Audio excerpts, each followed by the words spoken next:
Happy holiday. Good morning.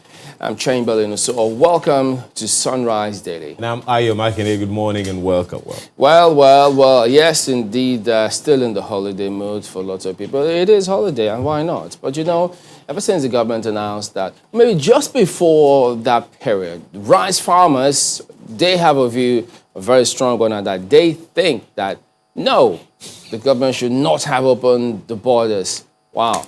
Talk about different strokes for different folks. They think that as a result of that opening, now they will be on the back foot. They think that food prices will skyrocket because those who are targeting Nigeria as perhaps a dumping ground will begin to troop into the country, so just with reckless abandon. They think that things will go awry as a result of that. But you know, those thoughts of theirs notwithstanding, because there were questions as to capacity, if we actually did have that capacity, where are we in the scheme of things? And look at the prices over the years and see how that has moved from what it was to what it is now, and speaking about availability of the product in the first place. And so, look, but you know, quite understandable why they would think that, but this raises questions concerning those whose responsibility it is to man the borders, because there are several questions concerning, look, nobody even said a lot about those kind of people, because look, how do things go through them in the first place and getting there? Well, we did speak to customs, and customs they say, well, at the moment, we'll put a lot of things in place to ensure that this doesn't happen.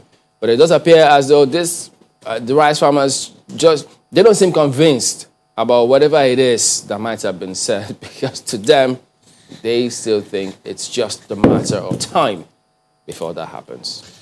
Well, Chamberlain, most certainly the issues are not going to end like that. Just as you said earlier, and a number of people have alluded to, it's different strokes for different folks.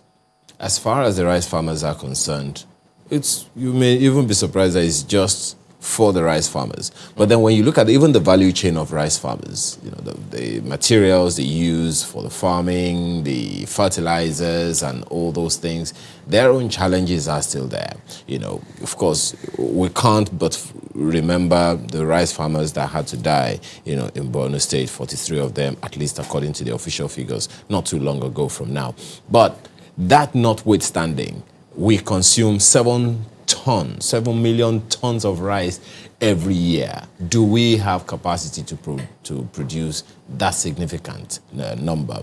That's one. Secondly, when the borders were closed, a good number of people were of the opinion that, wow, maybe this would be the opportunity that farmers need indeed to increase their own capacity to do these things. While the capacity may have increased a notch, one of the challenges we have seen is that a good number of things needed to be put in place. A good number of things are needed to facilitate the capacity and the productivity of the farmers. One of them, crucial among all of these, is security. If you can't go to the farms, most certainly the forces of demand and supply is going to kick in, and that is clearly what has happened over the past few months, when people are saying, look, if we are not importing rice, and the prices of rice are going to the roofs, so what are we supposed to do? That's another one. Then look at the things that the purposes for which rice is used. It's not only for eating. They use as feeds for production of feeds for other things and stuff like that. And it's not only the rice farmers that are complaining. Poultry farmers are also complaining, and a good number of people at that are also not very, very happy with what we are having. So this is the situation that we find ourselves now. Question then is, how is government taking this on? We are not unaware of what the anchor borrowers is supposed to do, but I think the CBN itself is supposed to come forward and explain what this whole idea of anchor borrowers program is. I thought they've been doing that before. Okay, tell me what the anchor borrowers is about. Anchor borrowers, so people know the anchor borrowers program. No. Because when we spoke behind the camera, when we spoke with Professor Ife the last time he was in our Abuja studio, he was explaining some things that I was hearing for the first time. Yeah. And it was really, really interesting that those things were put in place. So the CBN needs to come out and explain how these things really do benefit people, because in the anchor borrowers program, there is a good way that it increases capacity. But the Well, explanation is not out there. if you want them to do a lot, talk about it a lot more, yeah. But not that they've not been talking about it. They have been Different talking about states have collaborated with them. My and point then here, they've yes, I get you, but my point is that there are certain fine details that if people understood, they will know that indeed it's a good program and it increases the capacity of farmers out there. But when you hear anchor borrowers, your mind only goes to the anchor most of the time, but it really, really details a lot of things that so many people really need to know, that it increases capacity of people. So why then do we not have the kind of productivity that we want, that is still making the rice farmers to complain? There is a link that is missing somewhere, and I think government needs to come out with that. Yeah, I think part of the challenge, what they might be talking about, if they're going to go accessing those farms is a challenge. Because yes, there are security challenges that many have complained about. But I think before they even came up with the Anchor Borrowers program, part of the challenge which they ought to be addressing is why is it that the DMBs, because several other intervention programs that the authorities, the government has brought in place, they were saying, look, the DMBs were not forthcoming. And that's why they had to resort to Bank of Agriculture. That's why they had to resort to the Anchor Borrowers program, such that they will then see that people, states, and farmers, and those other groups, they access those funds. So why have we addressed that challenge? If the Anchor Borrowers program of the CBN didn't initiate those ones by themselves, can the Bank of Agriculture with the DMBs be the avenue through which those other agencies can access those funds? And then it's a cycle. It's a cycle. That itself. word you used, Chamberlain, is the core word there, access. Because the Anchor Borrowers program is not the only one. You remember also that 20 billion naira MSME fund that the CBN reserved somewhere. People complain hugely about the access to it, and that's not the only one that the only MSME funding that's been out there. There are so many initiatives of government. The problem or the challenge has been, how do the people who really need it, how do they access it? Well, those are one of the challenges, but there's been several recommendations now that after is going to kick in. People are talking about that points of origin, and so are we ready? Can we compete with the rest of Africa? If we are grappling with power supply challenges, what makes us think that we'll be at an advantage to those other African countries that have got uninterrupted power supply alongside several other issues? These are the things manufacturers have highlighted time and again, but who knows? Wow. What next with all of this? So the rice farmers are up in arms. So they're already blaming that, look, the prices will go up, not because of us, but because of those goods that will come through the borders. But come on, the price had been going up even while the borders were shut. So who's going to explain to the people who are buying those things why that is the case? And besides, there was still smuggling going on. Smuggling. While it was still shut. There's something that I've talked about over and over again about that one. We need to converse with the border communities. We need to. We can't. So what do you plan to achieve by communicating with them? If we speak you want with that them, so much. they can own the process and protect the Nigerian. So they take up the state. responsibility of customs and the rest of it? No. If we collaborate with them, aren't we talking about community policing? It's collaboration with the people, right? It's the collaboration with the communities. Supposed to be. Okay, well. So this one is also supposed to be collaboration with the border communities to join forces in how many people do we have in customs? How many people do we have in the immigration? But as few as they are, we know the kind of complaints that people have. Exactly my point. Exactly my point. So if the border communities themselves if we are in partnership with them, they can own the process of helping to protect the community so that when smuggling is going on, in a way it shouldn't be going on, because it shouldn't go on at all. Yeah, wait a minute. Let's even listen to some of the complaints that they have directly, these rice farmers, and find out, okay, so what perspectives are they bringing forward here, other than the quality of the rice, the capacity? Do we have that? Can we meet it? What's happening to the price? Well, here's what they said. Farmers arriving at the International Fund for Agriculture Development Off-Takers Warehouse in Benue State, where hundreds of paddy rice are purchased from smallholder farmers at a competitive market price against the old practices of third-party middlemen. At the beginning of the farming season, the farmers received inputs like seedlings, herbicides, and training under the IFAD Value Chain Development Program. Upon harvest, the farmers are expected to pay back for the services with their produce, and this has yielded result. There is a drastic improvement because in the past, we doesn't have the knowledge to farm this rice, and therefore it affects the production. Now that we have gotten this knowledge, and besides the knowledge, we also gotten assistance from the federal government, our yield has improved tremendously. The federal government, the IFAD, and the VCW, they should continue with the program so that the more they give all this input, the more we expand our farms, and the more there will be more rice. The process is part of the deal to meet the over 7 million metric tons of in-country rice consumption, and it involves over 7,000 rice farmers in Benue State alone. There is a very big difference now.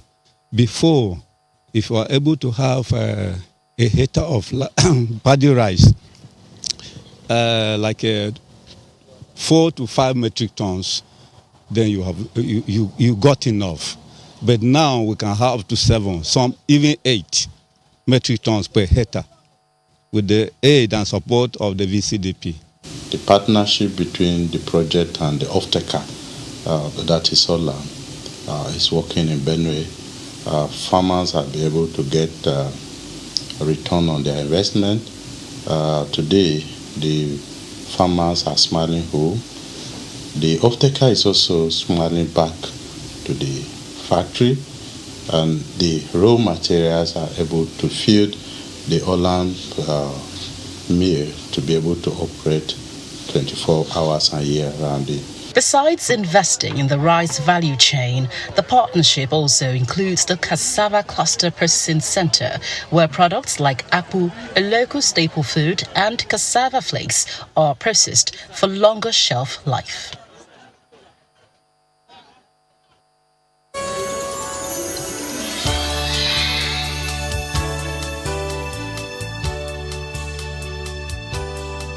All right, welcome back. Let's run you through some of the dailies. We've got Vanguard to start with. North now ready for restructuring. Ango Abdullahi says, we must dismantle this presidential system, parliamentary system, solution to our unworkable federal structure where Nigeria went wrong. We welcome that decision, Afenifere. Okay, so what percentage of people does this view represent, you may want to ask? And then some of them even ask in the first place. Is it that they said they were never ready? Because this particular view suggests so, that they were not ready initially. If you now say it's not now ready for restructuring. Because there were those who thought, wait a minute, when you talk about this quote-unquote restructuring, because different people internalize it different ways, they thought, well, if you just stay down here and talk about all of those things without bringing in lobbying several other parts of the country, they thought, look, how are we supposed to know the fine details, of what they're talking about? So perspectives here. I reckon. We have often heard on this program that this issue of restructuring depends on what side of the divide you're standing and what perspective you're looking at it from. So even that, you may need to interrogate to find out just what the statement really means and what are the details on the inside of the pages of the paper this morning. There you go. So that is what they've got here today. So you can imagine there'll be lots of perspectives and reactions to this story. But right above that one, COVID-19, Wike hints of fresh lockdown in Rivers as Sanwo-Olu shuts 12 facilities. That's what they got there.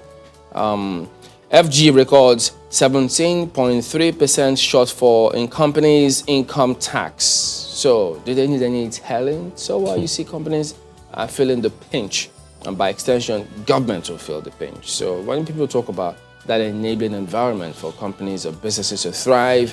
Because if they make money, they can pay tax. So if you don't have the return, where are they going to pay the tax from? See, Chairman, let's be honest. Common sense, You know, isn't it? that part, you said something the other time about government doing business rather than government facilitating business. Yeah.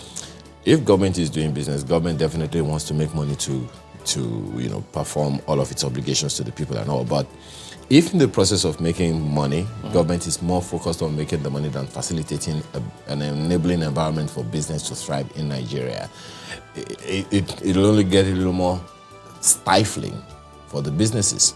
Remember that PEBEC, Presidential Enabling Business Environment Committee, that was set up, that was supposed to facilitate, expedite business activities in Lagos and in Kano. Those were just, sample states. It was powered by the World Bank at that time.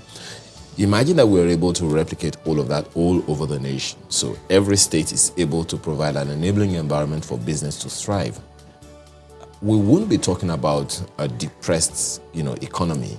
But we always talk about them measuring whatever it is that they're doing with the results. And they released the other day the amount of the states that attracted investments. Yeah. Some states had 0. Yeah. And some other state has something. Doesn't that tell you these are the kind of things, or why investors looking that way, contrary to what people have thought that, we have an enabling environment. So there's a lot more. A lot more. Because you remember also, you also often speak about the fact that there is hardly a state in Nigeria that does not have very rich resources that people can tap into and extract and produce and all of that. Only the private sector can really do that, and their opportunities are there for the states to be able to do these things. Why they're not doing it yet? Let me put that caveat. I guess there you go. Look at the back page of Vanguard today. Ronaldo wins Player of the Century at Globe Soccer Awards in Dubai. Wow, he beat Messi. Oh dear. So there you go. And then, speaking about which, Lampard faces Chelsea sack. Whoa, how come? So early? After all that, almost how much? 200 million plus? Thereabout. Okay, that's Vanguard today anyway. The Nigerian Tribune opens with this one on its big lead. Kuka's verdict on Buhari gets more support. That story is on page 23. The details are on the inside. Kuka spoke truth to power. Adebanjo, stop using pulpit for political gains. NCFN says, Buhari has wrecked economy, says the PDP. Nigeria not near a failed state. That's from the APC. That's one you'll find on page 5, but the entire story is on page 23. The Financial Times have reported that Nigeria is nearing a failed state over the week. So, well, that's what we have on the front page. Right under that one, as COVID-19 spreads, Lagos, Osun, Rivers get tough. Find the stories on pages 2 and 3. 22 of 86 patients currently surviving through oxygen in Abuja. That's according to the FCTA. Lagos shuts landmark. 12 other centers to commence legal action. Wike threatens another lockdown in Rivers. Osun restates ban on crossover service. NCAA issues fresh warning to airlines from UK and South Africa, among several other stories you will find on the front page this morning. Right above the nameplate, Nigerians groan as pandemic brings economy to its knees. Recession deepens, Naira falters, inflation soars. Pages 13 and 14 of the Nigerian Tribune has that one today. Look at the Guardian next. Cement price crisis deepens in states. Abuja. Dealers blame scarcity on transportation and export. Manufacturers say it's gas pricing, haulage costs. So the blame game. Or blame it on the rain. Well, this is what you see here today. And then, speaking of that failed states matter, you've got Financial Times. Editorial reflects realities in Nigeria, says PDP. And then, how racketeering, climate change, others make local rice unaffordable. So they've got a perspective on that as well. And then this one, which is at the bottom strip, airlines travelers face fresh hurdles as new protocols begin today. Uh-oh. UK, South African passengers to get extra travel permits before boarding to Nigeria. NCAA rolls out conditions, $3,500 fine per defaulter. That's a chunk. Stakeholders, IATA, insist on arrival rapid testing at airports. So there you go, some new developments there. That's The Guardian today. The Daily Trust newspaper leads with National Assembly spends billions of naira on constitution review. What's all that about? You may want to find out. The story is on page 5. Lawmakers justify endless exercise.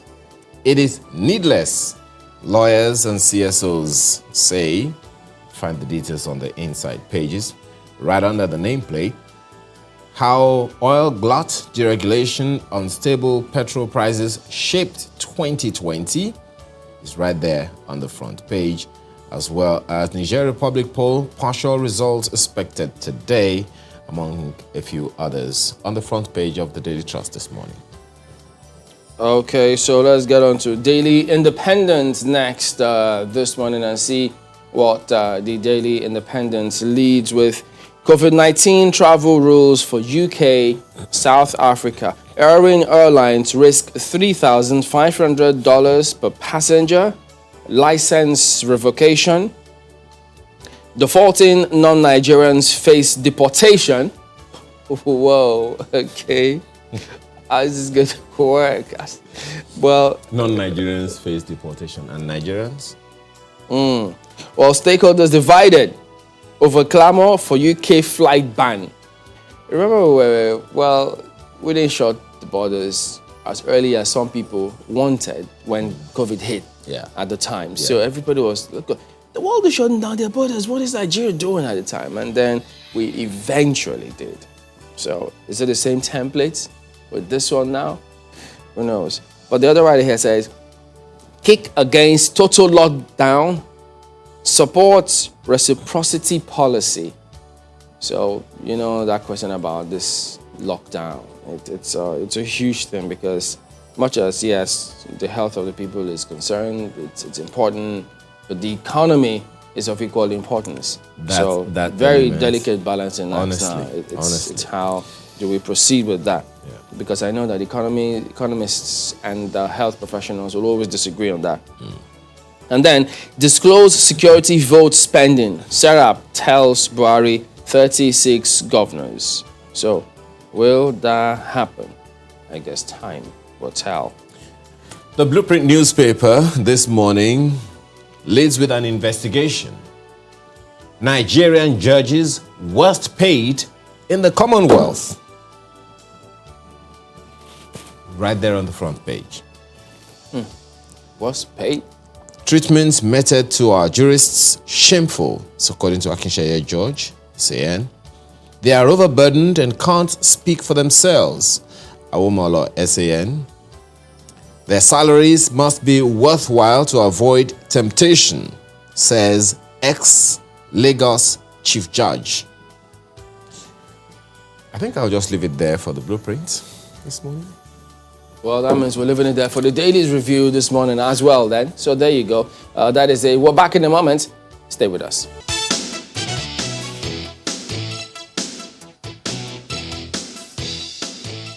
Welcome back. Well, Professor Innocent Uja, the president of Nigeria Medical Association, joins us next to give us his hands-on experience concerning what he's seen about the COVID-19.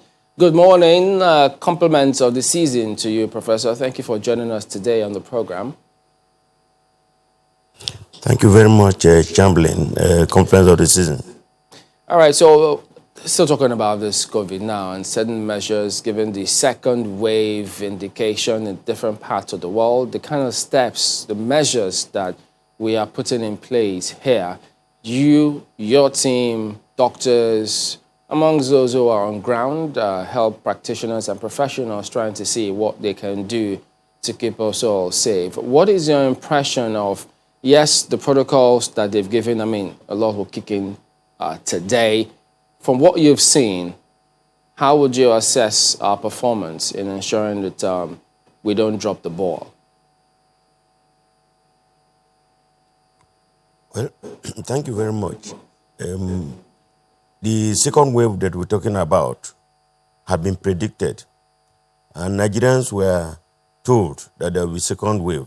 The scientists, Nigerian Medical Association,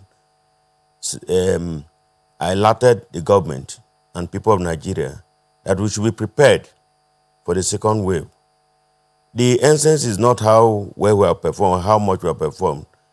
The essence is the level of preparedness. There's no doubt that we are actually in for more troubles because we do not know the extent to which this will go, the COVID-19 will go. The second wave, we do not know. It appears that it is again an importation. Otherwise, 270 people testing positive. Where are they coming from? They needed to be mapped to know which countries they are coming from and whether, in fact, they smuggled themselves into the plane or that they did not do the test or that the test is fake. These are some of the questions that we will ask. And I'm happy that the government is putting a stringent measure to ensure that people are properly tested before they come in. Now, those of us who are in here, the issue of compliance with the NCDC protocol is a very big challenge. Use of face mask, hand washing, sanitizers, and social distancing.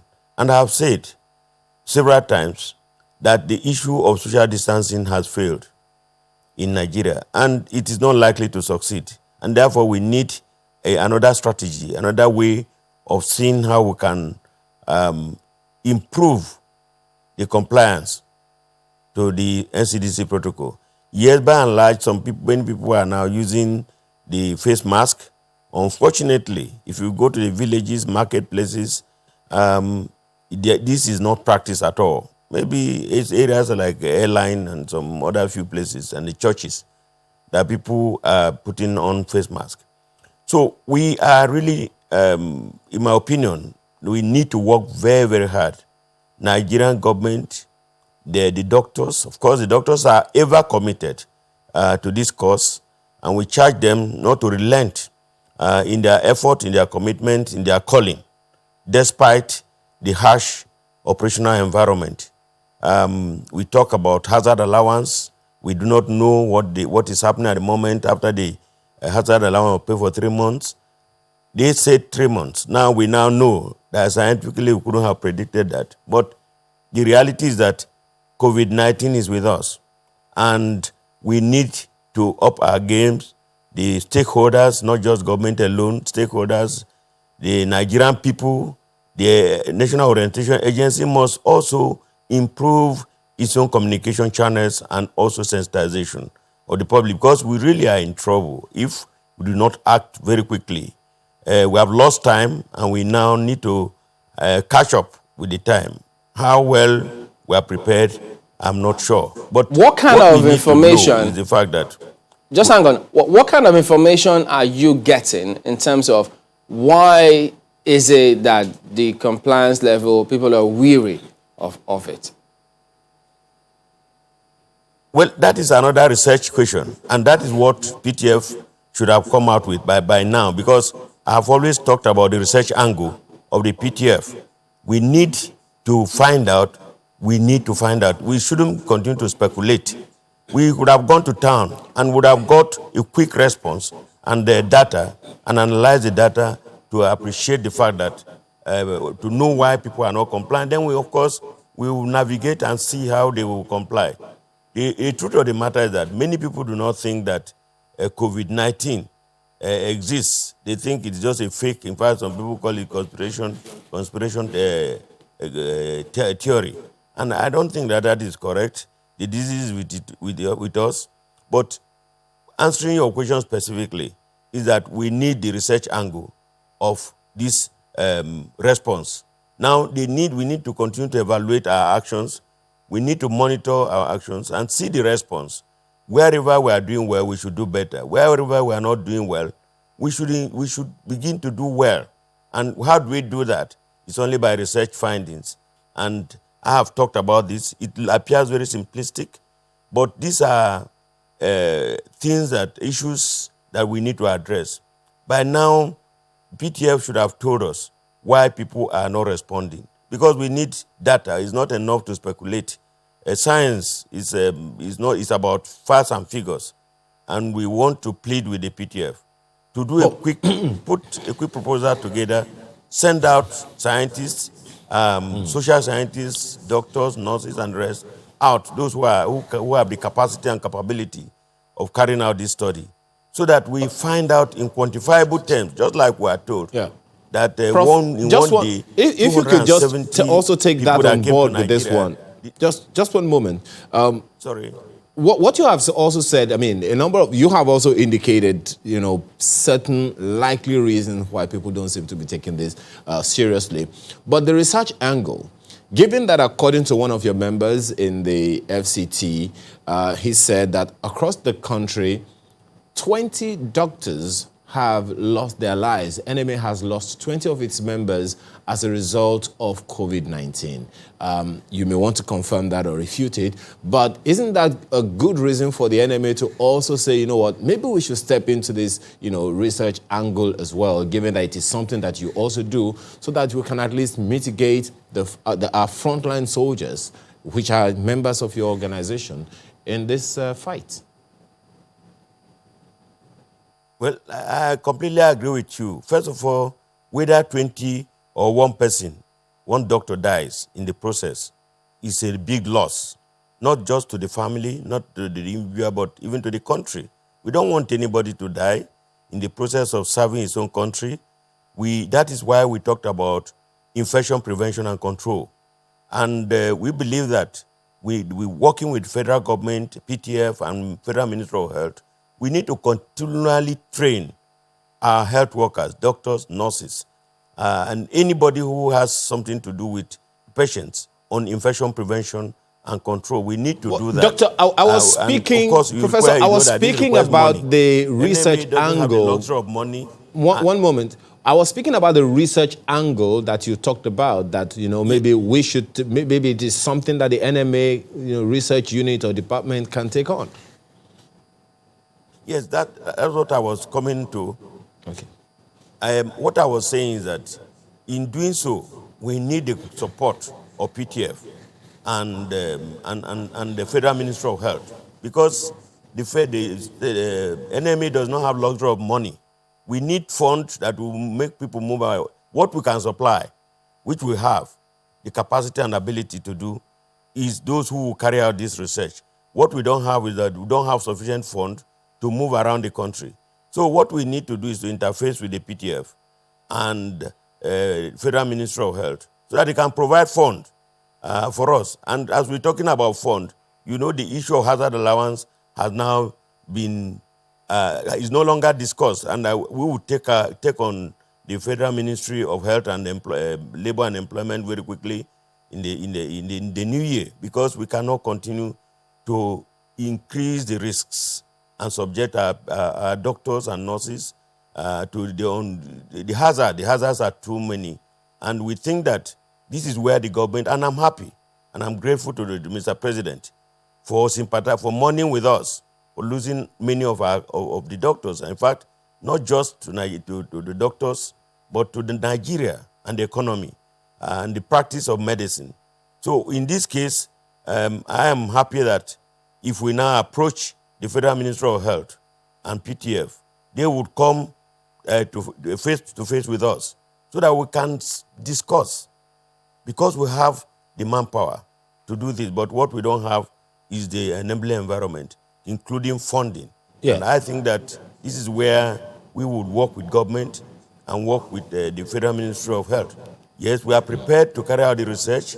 We're prepared to put the proposals and carry out the research, analyze the research, and then let Nigerians know why Nigerians are not complying with the NCDC protocol.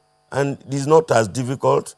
All we are concerned, or that is required, is the willingness to do so. Yeah. Well, Professor, one of the things that a number of people have also, alluded to is the possibility, one of the possibilities is that maybe it's because the fatalities is not so high, and consequently people are saying like, look, people aren't dropping dead all over the place, so what's all the hoopla about? So maybe that's one of the reasons that say, look, we're going to die of one thing anyway. There are deadlier diseases in Nigeria than COVID-19, and a good number of people actually fully recover from it. How do you react to that? Well, again, if we are waiting for people to die on the road before we intervene, then there's no need to have doctors, because we have what we call preventive medicine. We want to prevent. We don't want people to die. Doctors are trained not to be looking for dead people. We are trained to prevent people from dying. And even if we say so, let there be evidence that people say they are not seeing people dying. How many people have Nigerians seen dying, even in the hospital? Not to talk about a situation where the whole world is on its knees because of COVID. So that issue, that statement is, I think, is largely for those who are illiterate.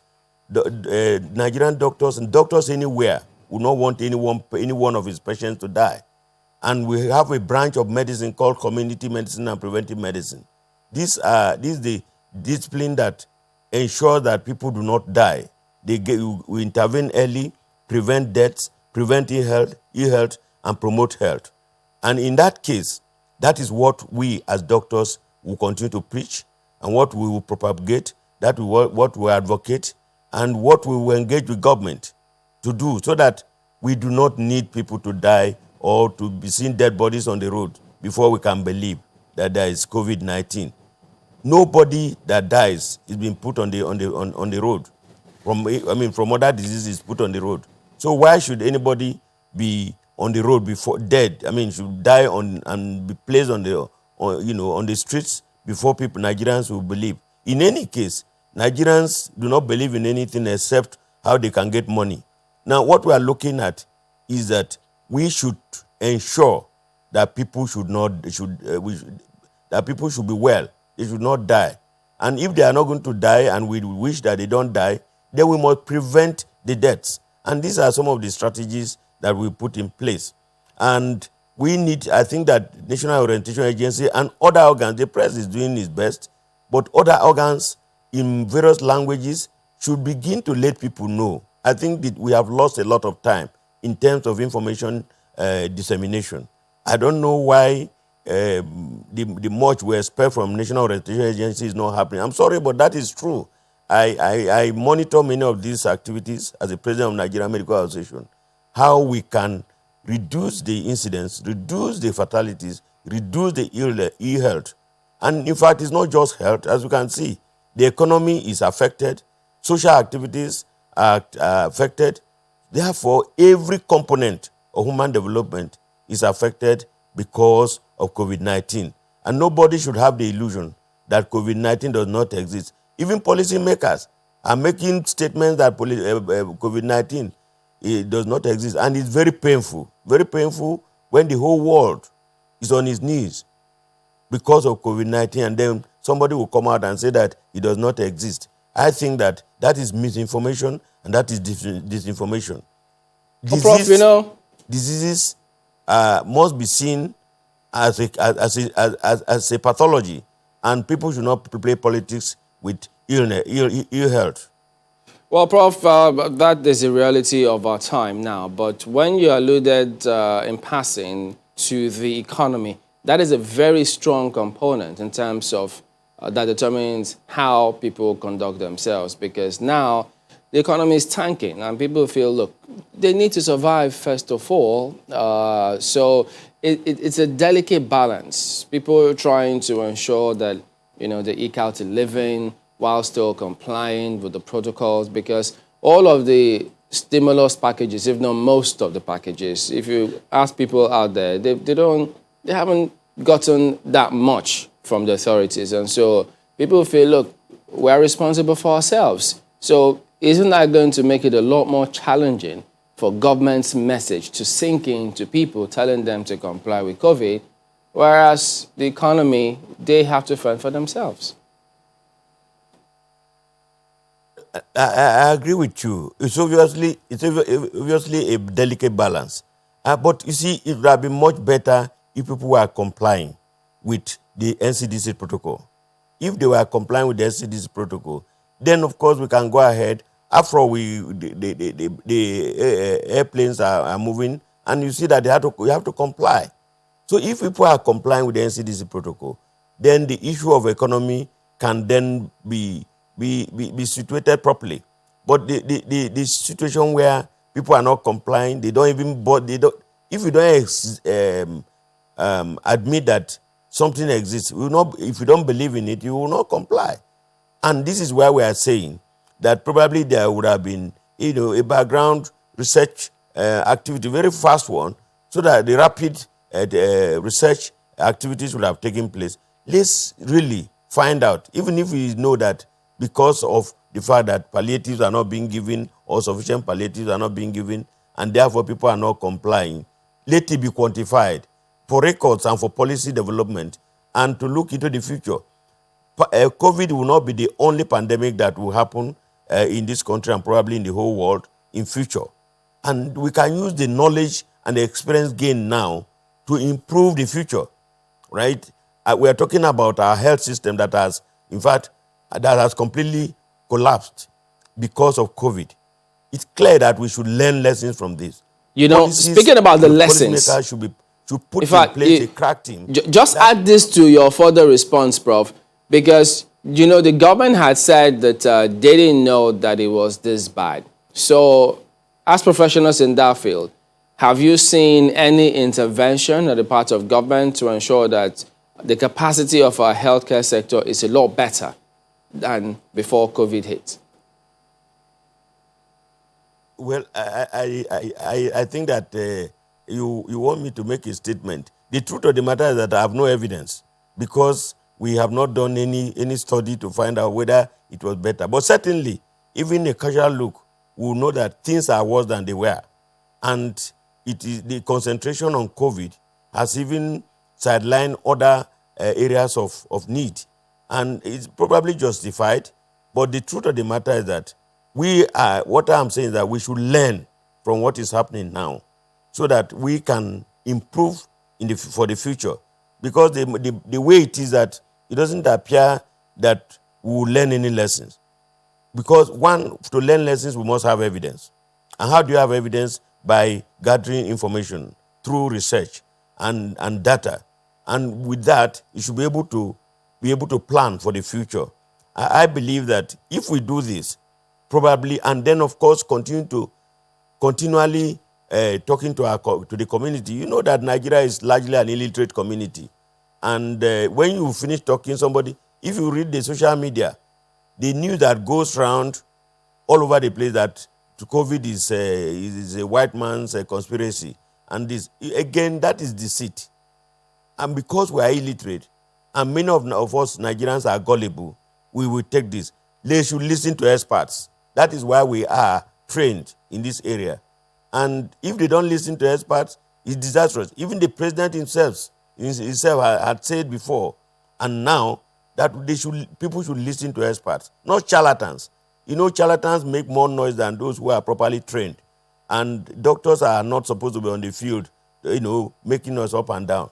We have our own way of communication. And we leave the general communication to the National Orientation Agency and its other organs like that. So what we are doing is to intensify the efforts. PTF should intensify the effort. The Nigerian doctors are ready and will continue to train. They should support us so that we can train many more of our members because we don't know how long we are going to go, you know, in the containment and the national response of COVID-19. Therefore, Prof, we need funding to train. Yeah, just a couple of things before we wind down. Allowance. Pardon me, just a couple of things. Of course, you know, it's not just in Nigeria that people are asking questions as to the veracity or authenticity. People ask questions about things they don't understand. So it's not just here that those questions are being asked. Okay, well, let me talk about this now. The vaccines, Prof. Now, that's another area where there are huge questions, because it's one thing for government to say we're going to spend about 400 billion to vaccinate 70% of Nigeria's population, but there are a huge challenge where they'll face, because lots of people keep saying to us, look, they don't see themselves taking this vaccine. Well, the truth of the matter is that vaccine is not new. We give vaccine for yellow fever, we give vaccine for preventable communicable measles. So vaccination is not new to Nigeria. We've just eradicated polio, and this is as a result of vaccination of our people. So obviously people will ask questions, but what we need to do is to provide them with answers because of the level of ignorance that we face among our community. And unfortunately, when you are getting people to understand the rationale for this, there are some other people who are very quick to go underground to say, don't take this. This was happening in the case of polio.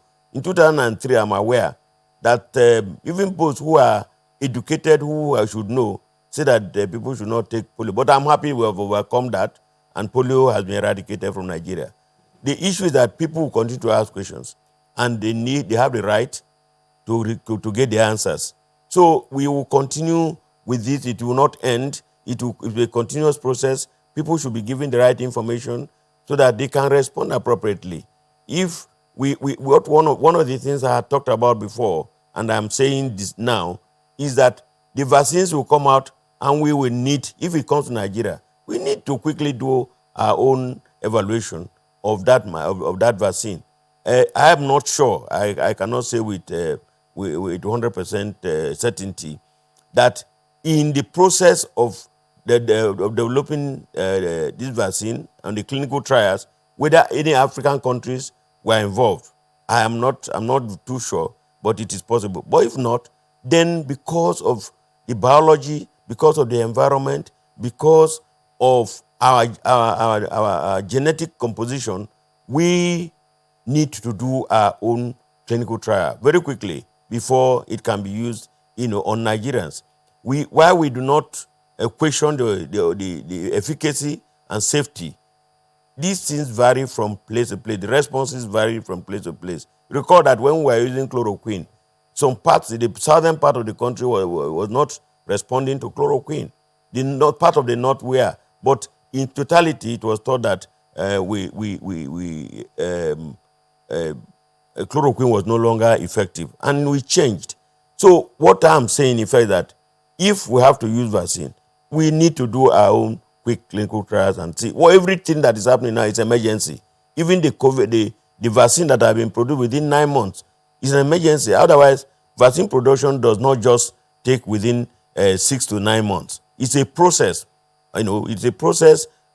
From phase 1, phase 2, phase 3, and then of course phase 4 is the marketing. Therefore, if we are saying that we could do this as an emergency, then when it is imported to Nigeria, we should also do our own clinical trials to, one, establish the efficacy and the effectiveness, and also to look at any areas that probably our people are not favorably disposed to in terms of reactions, in terms of allergy. Well, Prof, just before we go, these are expected, but we should quantify them and say this is the much we have. All right, Prof, we need to thank you for coming on, even though we're just delving into that vaccine in terms of what are we doing here. When last did we get a vaccine? Why are we not getting it? But I guess those are subjects for another day. But we do thank you for your time this morning, Professor Innocent Oja, President of the NMA. All right, then. So thank you very much, Chamberlain, and Happy New Year. We hope that 2021 will be a better year than 2020, which is disastrous. We all do look forward to that. Thank you very much. We're back in a moment. Stay with us.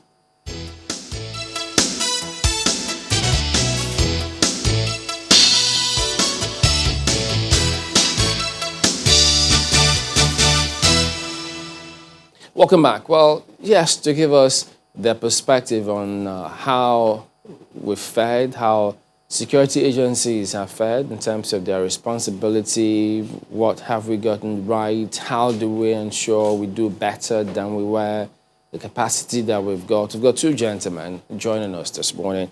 Major General Henry Ayola is a former commander, Operation Safe Haven, joining us from our studios in Abuja. And then we also do have Mr. Fatai Owoseni, former Commissioner of Police for Benue and Lagos States. Gentlemen, good morning. Compliments of the season. Thank you both for joining us today on the program. Good morning, Chamberlain, and thank you, viewers. Good morning. All right, so I'm going to start from Abuja. Now, yes, we do know there are huge questions when it comes to what are we doing. Do people feel a lot secure?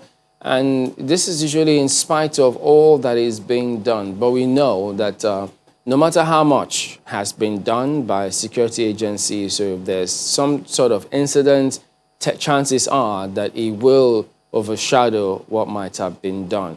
But, General, if I could ask you, from your impression, having been there, and then you know the measures, the activities, what is being put in, the results we're getting, where are we getting it wrong? Yeah, thank you very much. I think we should start by, first of all, thanking God for the year 2020. It's been a challenging year, or shall we say an interesting year for the entire world. And Nigeria has had a fair share of that challenge. Except, of course, perhaps our local security environment has not been very helpful in helping us to deal with those challenges, particularly the security environment. And so considering that, I think we have not done too badly. We have not done badly at all, I should say, in the sense that within the limits of what is available to the security forces and the entire security agencies and paramilitary services, I think we should give them a pat on the back to encourage them to do better. Of course, you must note that a number of things happened that are attempted to demoralize some of these services, even though it's an unintended collateral damage and effect, but it's also our duty as people of Nigeria to encourage our security forces, boost their morale so that they can do more. But of course, talking about how to do better going forward, I think that's where we should really focus our attention. The real issues are not about shooting blame bullets as to who has done what or who has not done what, but rather how can we improve on what we have had so far. In the military, there is what we call after-action review, or we call it a critique or workshop. That's after every exercise or operation, we sit down and look back and say, what did we do well? How can we do it better? What did we not do well? How can we correct it? I think that's the kind of thing that we should do as a nation. And that brings me first and foremost to the fact that the security situation itself has brought to the fore the importance of restructuring the nation. Okay, I mean, you call it devolution of power, responsibilities, resources, or rejigging, reorganizing the nation, all for the better. And of course, there's a groundswell of consensus right now that is obvious to everybody. We have come to the same page. So it's no longer an issue of preaching restructuring to anybody. It's now a matter of how do we set about it? Where do we start? Which sectors should we look at first? And I think where we should even start is the necessary changes that we need to make as a people, starting with our hearts and minds, our attitudes, our paradigms to life. A whole lot has to change in that direction, because a lot of that is responsible for our problem-solving approaches, for example. Sometimes our problem-solving approach is either dismissive or divisive. Sometimes it's evasive. Sometimes it's spontaneous and not well thought out. At other times, is simply simplistic and at best anything else but altruistic. So we find with that kind of setting, we're either dodging the issues or not really giving a decisive and rigorous engagement with the challenges and the issues. So that's where I think we should start. Okay. And I think the next place there is for us. Well, General, just hang on a moment. We'll come back to that. We'll come back to you to shed more light on that. But let's bring in Mr. Owoseni here on the same matter. Well, speaking about our approach, the kind of results we're getting, of course, you know that there are more questions than answers at the moment. So tell us, from your perspective, how are we faring in terms of the results that we're getting? Thank you very much, Chamberlain, and good morning, viewers at home. Like my brother there had said, it's been a very unusual time. How have we fared? Let's rate the performance of the security agencies, a little bit average. And why I said a little bit average is that in 2020 that we're living will probably not repeat itself probably in another 90, 100 years. Historians have said that when situations like this, it's a situation where you have a pandemic that, ravaged the whole world. And of course, pandemics like this, I think the major last one was the Spanish flu, which was about 100 years ago. And for us in Nigeria, after the pandemic, the COVID-19, we also had the EndSARS thing. Those two, things that had happened had actually, overwhelmed security agencies. And in an unusual time like this, a whole lot of things do happen. And that is exactly what we've faced in Nigeria. These are things that were not envisaged. We didn't plan for them. And the two, incidents that had happened had changed a whole lot of things. And it has also changed the way that security issues were handled. Like my friend there said, we must, still encourage the security agencies. We must encourage our operatives, because these are things that were not really envisaged.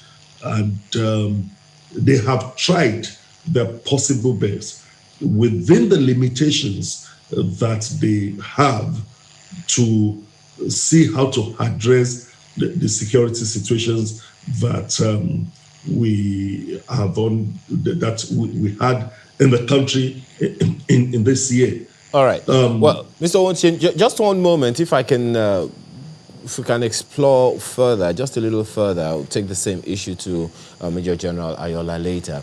When you say we didn't envisage the issues, I'm a little concerned about that, because the first time we heard about this coronavirus disease was in November of last year.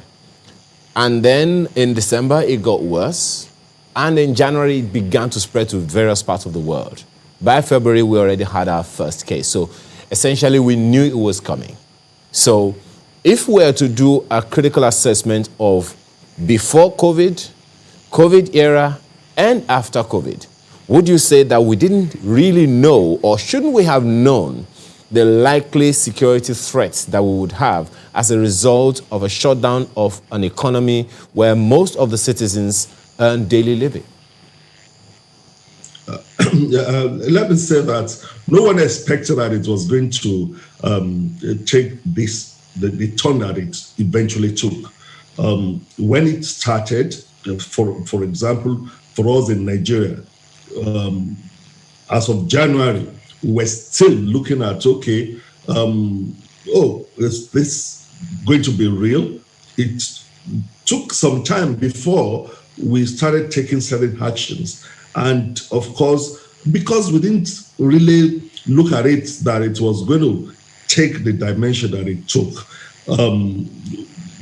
we were just like, okay, maybe it will come and it will go. And of course, people started losing jobs. Business, started slowing down. And a whole lot of people were not now, really getting things to do. And it put people right there on the streets. And before you knew it, the EndSARS thing came. And it was actually going to be a class war. The EndSARS thing, no one knew it was going to take the dimension it took. And it got our security agencies, panicking. I must say that, and we must accept that. And that was why most of the measures that were taken, most of the steps that were taken, I would say that we were panic-stricken. They were taken under panic situations.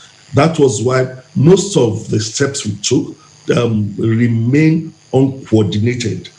And no one knew at a point that it was going to turn into a class war. And that was why I said we didn't really envisage it. We didn't know that it was going to take the dimension it took. And we must learn lessons from this. Everyone has to be effective. It's not only in Nigeria. Yeah. It's also globally, even in some of those developed countries, you will find out that situations arose that weren't expected, and everybody was caught panicking. Okay. Well, Major General Ayola, let me also ask you the same question, because if you would agree with what Mr. Owoseni is saying, a good number of people would say that's a failure of intelligence.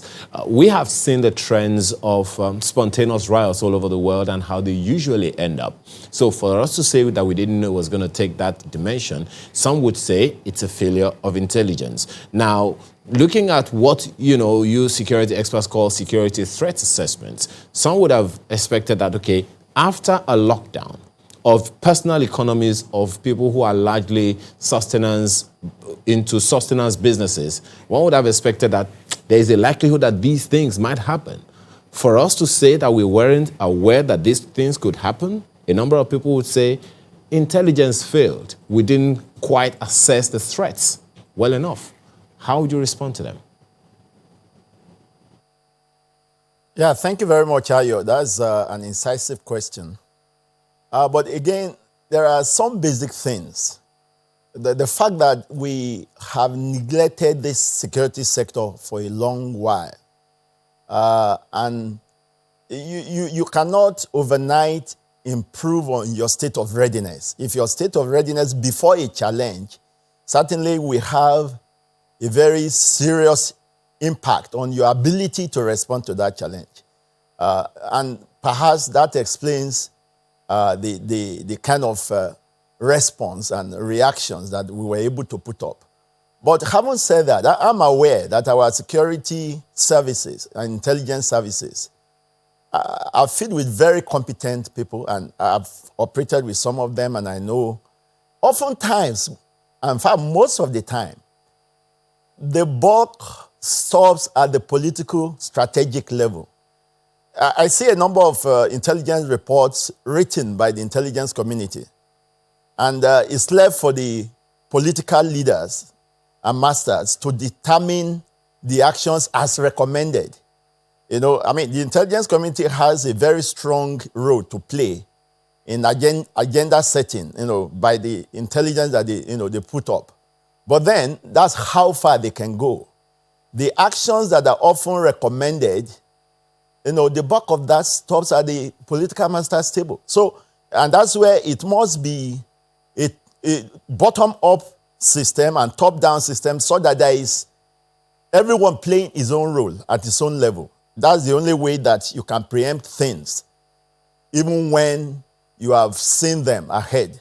That's the way you can be in a position to give a robust engagement in tackling such problems. And that's why we talk about a wholesale, holistic restructuring of the system, because it's more or less an inherent and systemic problem that we're dealing with.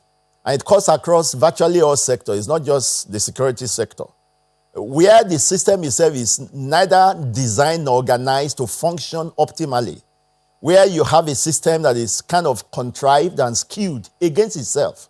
A system that, is inherently dysfunctional. I mean, we cannot be doing the things that make for failure and be expecting success. It's an absurdity of a kind. It's a particularity or contradiction that we are dealing with. What level, Major General? General? We emphasize the need for all of one us moment. to come. On that issue that you have just raised now about the dysfunctional systems, at what level are you alluding that this is happening? Is it at the federal level or at the state level? And in what security agencies, if you can be specific, are these dysfunctionalities obvious? It's very good. Thank you very much. You've introduced a concept there, the concept of a system. That's what we call system of systems, which means it's a chain. And it's something that should work seamlessly, either from bottom up. If you take it from the level of the units, the wards, the local government, the states, to the federal, whatever it is that we design as a security architecture must come that way and be linked one to another seamlessly. So in a case where you have even just a single link that is faulty or that is ineffective, it will affect the whole chain. That's why you talk about the weakest link in the chain. And it's so difficult for you to have one singular sector so perfect when all the others are not doing well. It's very rare to find that. So that's why we talk about a wholesale restructure of the system where we can come together and sit down. I lead a movement called Restructure Actualization Movement. And that's what we're advocating right now. Let's start from the things that we all agree upon. I mean, we've deceived ourselves for too long. We've been living in denial for too long. It's obvious now, and I think the groundswell of consensus is coming out to show you that everybody is ready now. I think we've done enough of denying the truth. So it's time to face the facts. The chickens have come home to roost. So let's all get together and say, look, how best do we do this? One of the problems, again, is that as a nation, we have not learned how to put up our collective best in solving any problem. Those who are in government think that they must be the one to solve it. And those of us who are followers, most of the time, we think that those who are in government are like our candidates and we are examiners and we are marking them, rather than seeing it as an all-stakeholder approach where those of us outside government can bring in what we have and those in government can take full advantage of the private sector, the public sector, harnessing all the resources in the nation, human resources, the intellectual property in the nation, to solve any particular problem. So at any time, we are putting forward our best foot. That is something we need to learn as a nation. So that it's not a matter of we versus them. It's a matter of we as a nation trying to solve our national problems. Because, so somebody else is there today. It could be your turn tomorrow. So it's not a matter of who is there now. And we make it look as if we must put all the blame on those who are there. The time for shooting blame bullets have passed. Okay. It's a time for collective action.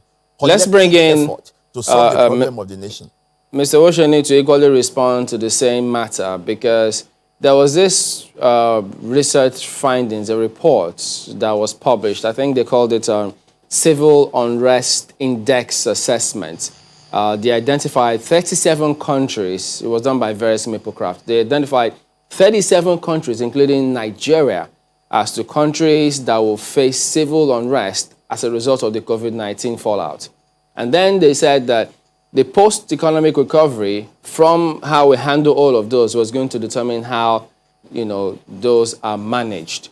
But that came as far back as July, way before, we had the several unrest. And then When you say that we didn't see that coming, what's happening? Are we dropping the ball because we know that, several people have several history as to how intelligence was very key. They were usually spot on. They could see things and nip them in the bud before we even thought that it was going to happen. What's going on? How come we didn't see these things coming? Let me say, we've had that systemic failure all along. The issue of leveraging on intelligence report, it's been a challenge to us in this country for a very long time. I wouldn't say that, yes, we can say that in Nigeria we had that problem. But when you look at the whole situation globally, even the countries that have, their intelligence, entity working very well, still had certain issues that also got them panicky. It's not just about Nigeria, but with us, we've all been a country that don't take institutional memory into consideration. And if we've been doing that to say that, okay, this thing had happened before, because nothing happened that has not happened before. It's just about being proactive. When I started, I'd said that we didn't actually expect those things to happen. You look at it in Nigeria, there are other countries that have the social security measures. Even when we now try to help them to do what they were doing in terms of giving palliatives, you find out that even when we started, it wasn't properly structured. It wasn't properly coordinated. And we've always had security issues done in a disjointed manner.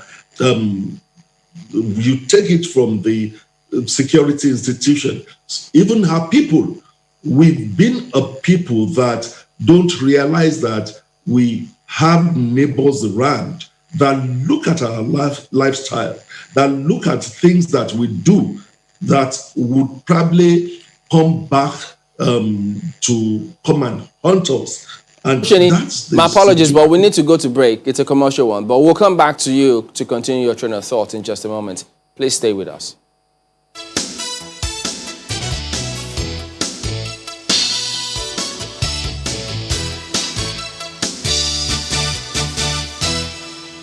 Welcome back. Mr. Osheni, please go ahead with your thoughts. Like I was saying, we must agree that we're a people and we're a country that don't actually believe in processes. We've always done our things using the fire brigade approach. In those other countries, in some other climes, they have it already as part of their own processes and part of their system that you have the social security system. We were caught panicking. We started the palliative thing. Even when we started, how to actually give out palliatives was a challenge.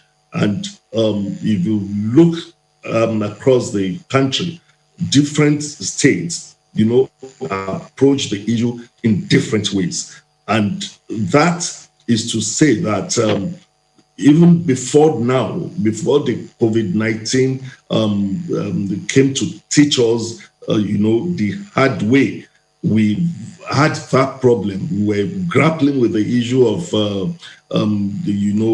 declining security situation. We've been facing the issue of the insurgency in certain part of the country. We've been facing the issue of kidnapping, gangsterism in some other part of the country, even before the COVID-19 came up. And we were grappling with that. We've not even really come to a situation where we can say that we're addressing these issues in a proper way. And this pandemic now came, NSAS came in. It was at first being trivialized, as we've always done in the country. So the security institutions, when they were coming up with the way they will react, they had the challenge of even the political leadership, where it's not as if they were thinking the same way the security institutions were thinking. So some of those things were just put on the table of the security institutions. And before they can really wake up to the reality of things, it has gone that worse, that made them to be doing things in a way that I would say remain uncoordinated and all those things. And as a people as well, it was when we're faced with this that we realized that, okay, you have a next door neighbor that looks at you driving your fine cars out of the house, out of your house, and your next door neighbor see the way you are living in affluence while he's hungry. So you now have a situation where people now realize that, oh, maybe I should even help my next door neighbor. So when you look at the whole thing put together, it's not just about the security institutions, but as a people as well, we had got lessons to learn from what has happened in 2020. And we shouldn't just stop at that. We are a country, we are a people that when you even do intelligence report and you say, okay, this is likely to happen in another 3, 4, 5 years, people will say you are a prophet of doom. Even as simple as when we have events, when you say, oh, okay, there could be stampede. What is your evacuation model that you want to use? People will say, God forbid, it's not going to happen. So we've been living like that. So this has really taught us a lesson that we must always be proactive. We mustn't just be that lackadaisical to say, oh, God forbid, bad thing. Even the second wave of the COVID thing now, you see the way we're approaching it. Some people had come up to say that as of the time the pandemic started, we would have, shut our border earlier before the whole thing, hit us that hard. So that is why I'm saying that we were caught panicky. What do we do? Should we continue to do lamentations? It is a period where we must go back to the drawing board. We must also, take all those concepts of best practices. After action review, what did we do wrong? What did we do right? Those things that we did wrong, how can we really, perfect them and come to live as a country that believes in processes, not fire brigade approach. All right, thank you. Major General Ayola, this one is for you. What we are doing here is trying to review the year 2020, especially from the security angle. And if you look at it from the beginning of the year until this moment, even from way back, our security issues have evolved from one thing to another, have, pretty much metamorphosed from one thing into another over time. And the targets have been different from time to time. They have evolved also. And it is irrespective of gender, irrespective of age, irrespective of economy. Some of the time we have had insurgency, we have had terrorism, and we have had those who kidnap people more for economic gains. Now, for all of these things that have happened, how would you assess our preparedness? Did we know that we would have these things happen to us? Or did they just happen to us, without us knowing that they would happen? Again, of course, naturally people will say that would be a failure of intelligence. And if we knew it was going to happen, what would you say is the level of our proactiveness as opposed to being reactive?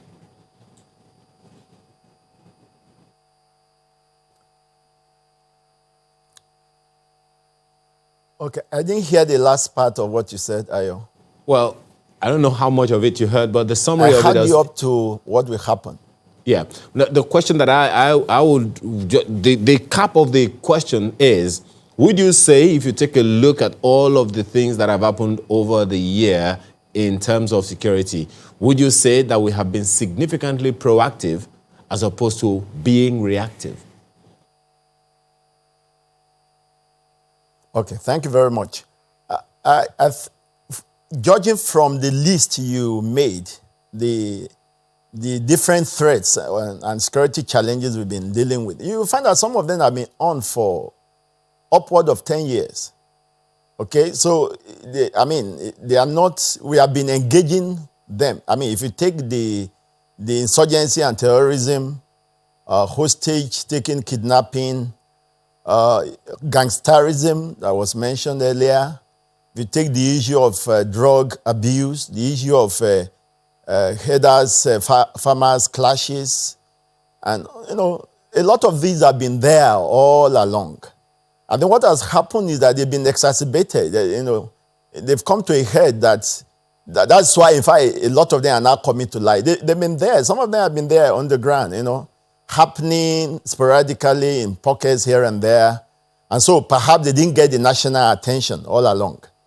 But now that they've gotten that attention, so talking about whether we've been handling them proactively or not, security challenges and issues are fluid globally. You will notice that since the end of the Cold War, and a lot of non-state actors have emerged on the global scene. So the issue of terrorism has become a global issue, and all of that. Of course, there was the book written by Samuel Huntington where he talked about the clash of civilizations and the remaking of world order. He had written this book as early as mid-90s, looking forward and seeing that the conflicts in the future will be along the fault lines of differences in culture, civilization, and all of that. And that's what more or less have been playing out. So globally, the global community will not, I would not say the global community is not sufficiently aware. But of course, the nature of conflicts will always determine the reaction that you will get. You will also notice that up until then, most conflicts have been the conventional type. But with the emergence of non-state actors and all of these other factors, there have been a kind of shift to asymmetric warfare, or what I call hybrid warfare, where you have a little of the conventional, a little of guerrilla warfare, a little of revolutionary warfare, and a little of asymmetric warfare, all merged together. That's what we call hybrid warfare. And so, of course, the security forces too must, accordingly up their games to match these emerging, challenges. The contemporary challenges and the emerging challenges have gone out of the scope of what most nation militaries have trained for in the past. So the task now is for the security agencies and services to always be ahead of the enemy, ahead of the adversary, in getting ready to meet those challenges. And that's where the real challenge is for them. And of course, they can do that as much as they have the requisite equipment to train appropriately. Training is a function of equipment. If you don't have equipment, you can do all the training you like, but you cannot train on what you don't see or what you don't have. Let me ask a little bit on that training component. Because military technology is also evolving like other technologies. Now, about this part of the training for security services, because time and again we hear the complaint that people don't volunteer information to them. They need information to succeed. It's the lifeblood of so many successes with security agencies the world over. But there seems to be something ingrained in the training of security agencies. Why is it that the relationship between themselves and the citizens is usually very hostile? They're always brutalizing them, the ones who are in the front lines, who they relate to on a daily basis. At any slightest incident, that usually happens. We see with cadets from military, the police, Why is that always the case?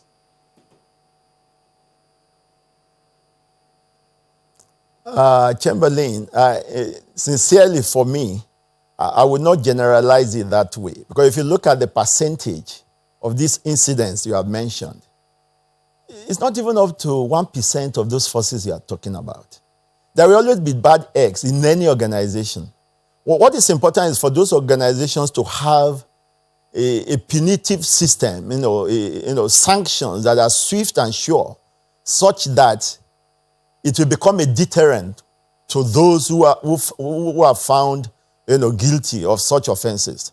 Once that is in play, it happens in every. I mean, you saw how many soldiers, American soldiers and other countries' soldiers who misbehaved in Iraq during both the Gulf War and the Iraq War. You have them everywhere.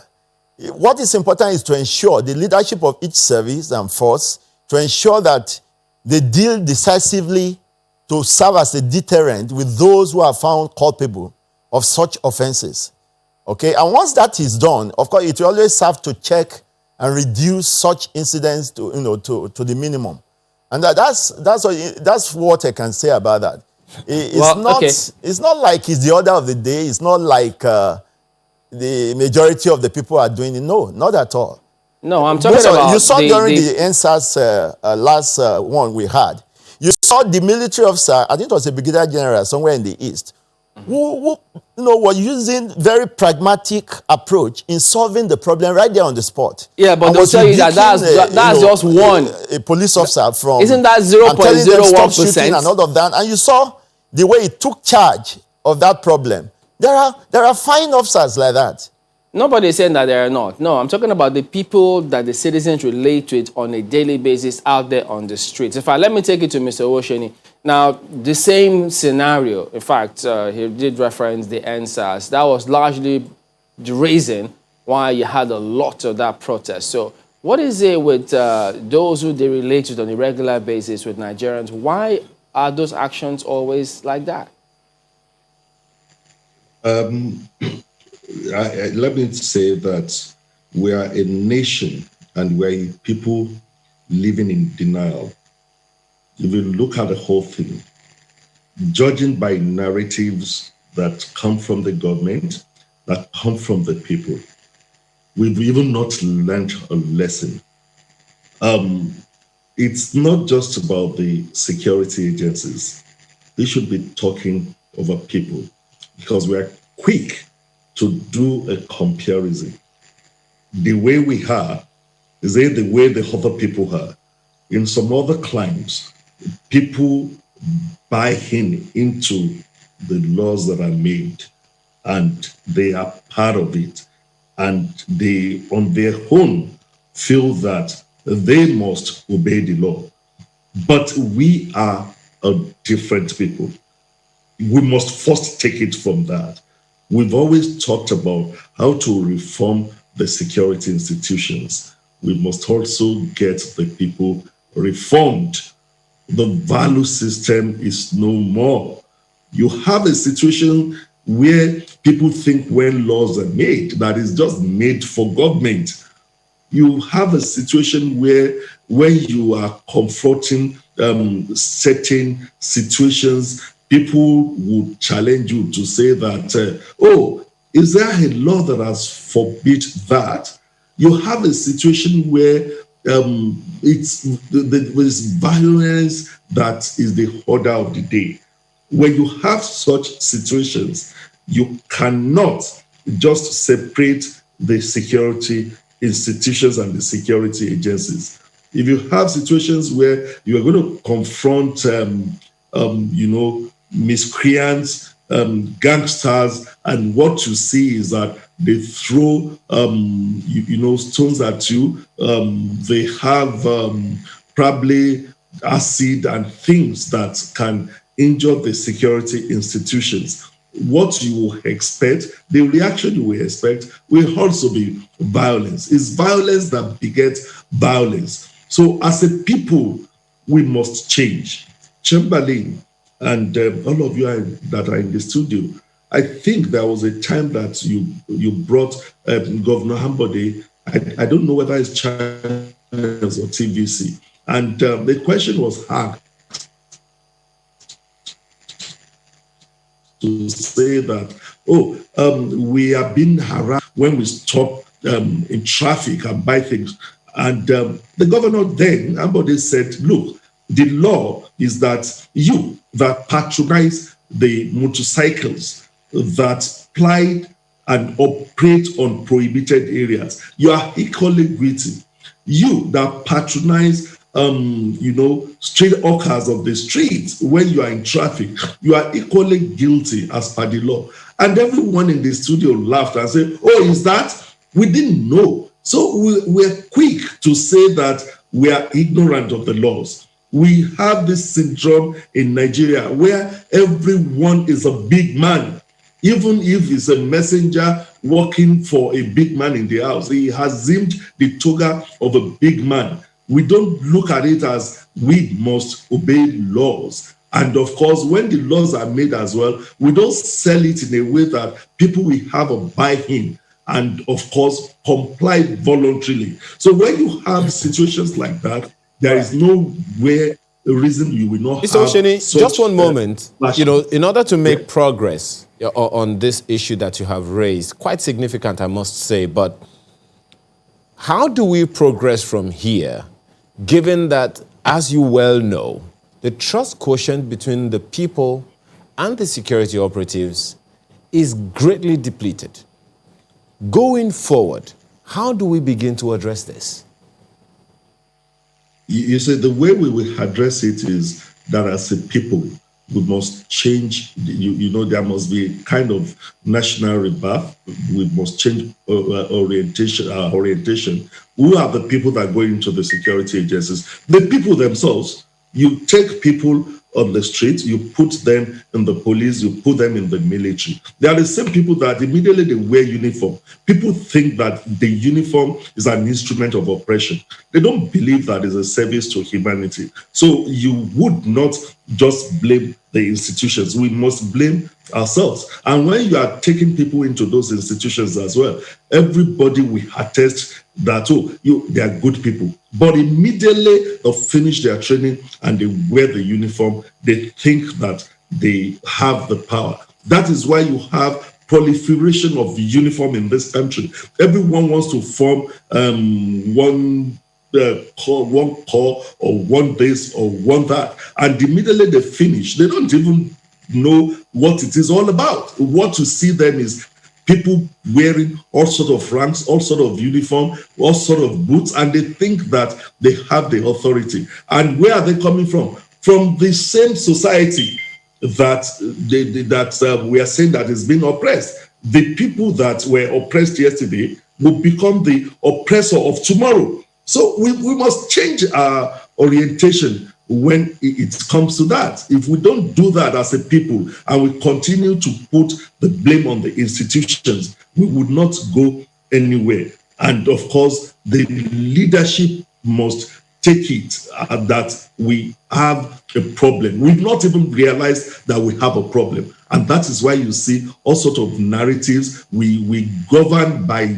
deceit and all those things. So if you govern by deceit, what you will have is that is to say that you have not realized that there's a problem. We have a problem as a nation, and we must face the problem as a nation. There must be a national rebirth, that everyone will know that we have an obligation. As the Constitution says that the government has the primary responsibility for security and welfare of the people, the Constitution also says that as a people, you are obligated on certain things. We don't think of the obligations we have. Everyone just go to the government to say, oh, it's the government. Who are the government? Who put the government people there? The people that are governing us. Even look at the answers. The people are saying the youths. Who are the youths? They are the same people that are in the National Assembly. They are the same people that are in the State House of Assemblies who voted for them. We are the same people that collect money to put them there. Ahead of 2023, we must be talking of rule of law. We must be looking at those all those provisions of the Constitution. I think in chapter 2. Let me. pardon me, let me take this to Major General Ayola because we're winding down now. Now, according to the World Poverty Clock report, Nigeria has the largest number of poor people in sub-Saharan Africa. 105 million people said to be living in extreme poverty. Now, that is huge. And then poverty will always play a role in some of these scenarios as they blend themselves out. Now, moving forward, do you think we have learned the right lessons in terms of our readiness, the preparedness of the security agencies, how to respond and conduct ourselves moving forward?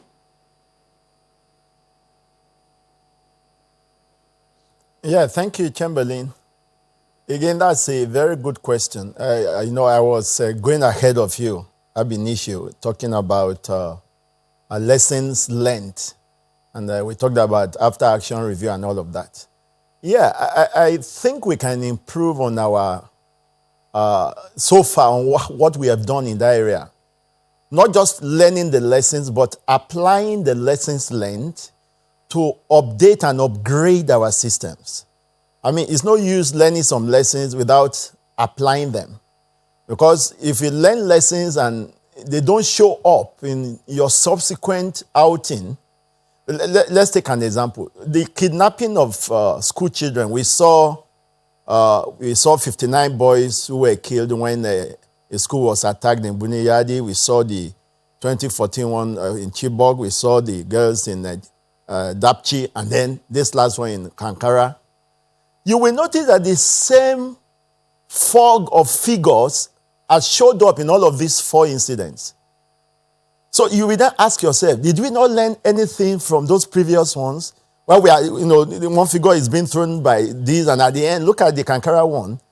I mean, an authority told us 333 boys were still being searched for. But at the end, when they were brought back, we are told that they are 344. All of these figures playing around. So the question you ask yourself, have we not learned anything from the previous ones? How are the schools keeping the nominal roles of their students? I mean, will a school not know how many students it has? And if so number are missing, I mean, if an incident happens and thereafter, after the incident, you call a roll of the students, you should be able to count and know exactly how many people are missing, how many students are missing. So it appears we are not learning sufficient lessons, or we are not applying the lessons learned. And I think that's one area going forward in the new year. We must challenge ourselves to begin to do something about that. A good place to let it go. There are many lessons we have learned from even our own experience locally and the experiences of other nations. All right, that's what we have to bear to improve the system. General, we have to let it go at that point. Major General Henry Ayola, former commander, Operation Safe Haven, is the national chairman, Restructure Actualization Movement. We've also had Mr. Fatai Owosheni, former commissioner of police from Lagos and Benue States. Gentlemen, thank you very much indeed, and compliments of the season to you both. Okay. Yes. Thank you very much, Chamberlain. Thank you. Yeah. A few messages just before we go. I'll begin with this one by Henry Awunonu, who says about the state of the polity. What connects worsening insecurity, second COVID-19 wave, worsening economy, education, infrastructural decay, and so on, is failure of or inability to act on intelligence in one form or another. That gaping gully that cut the road began as a small hole. What do we do? Well, Philip Chimonia says, I'm impressed with Major General Ayola's submission. It's obvious we have men that understand and know the right thing in this country. It's only obvious they have to obey the last order. And Victor Baba says, I think General Henry Ayola should speak more on the hostile behavior of uniformed personnel against civilians. I want to know if they are being trained that way, because I find that very disturbing. Are they trained against citizens they are meant to protect? Well, Ibrahim says, it is well apt and the points of the former police commissioner is well articulated. Human sanity, communal recommendation, and filtering is important. These and more are the ones abusing the security privileges that the populace entrusted on them. Alex Condi says the PTF on COVID-19 and the NCDC have not been doing enough.